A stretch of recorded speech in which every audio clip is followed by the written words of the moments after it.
Stepping in as the world's new point man on Syria, former UN Secretary General Kofi Annan brings global stature to the Arab League's mediation attempts after the failure of its monitoring mission.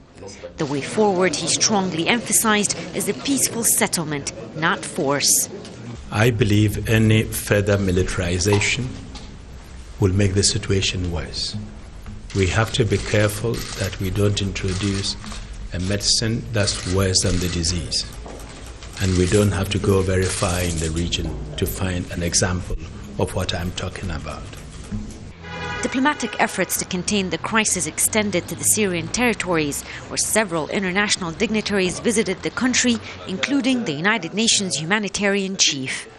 Valerie Amos, whose main mission is to convince Syrian authorities to allow humanitarian aid, went to the Ministry of Education in the capital a day after touring the rebel stronghold of Homs. The devastation there is significant.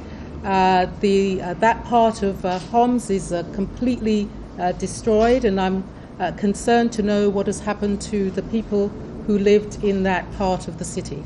But the road to a diplomatic resolution doesn't only go through Damascus.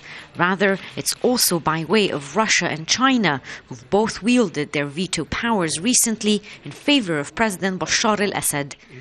In a sign of progress, the Chinese special envoy to Syria, who also visited on Thursday, is said to have told Assad to end the crisis. He urged the Syrian government and all the relevant parties to stop the violence immediately, actively cooperate with the United Nations and the ICRC to ease the humanitarian situation in Syria, in particular in Homs, and immediately open political dialogue facilitated by the UN and the Arab League without setting preconditions or projecting any outcomes. The focus now is on Annan's upcoming visit to Damascus on Saturday, his immediate goal to secure a ceasefire. There's a reason why Kofi Annan was once described as the international rock star of diplomacy. Despite criticisms to the former UN Secretary General, the Ghanaian statesman has a strong record in conflict resolution. And perhaps his remarks in the Arab League on Thursday emphasizing the importance of a peaceful settlement to the Syrian crisis might, after all, increase the odds for the success of his mission, already described as near impossible. Raweh, Rageh, Al Jazeera, Cairo.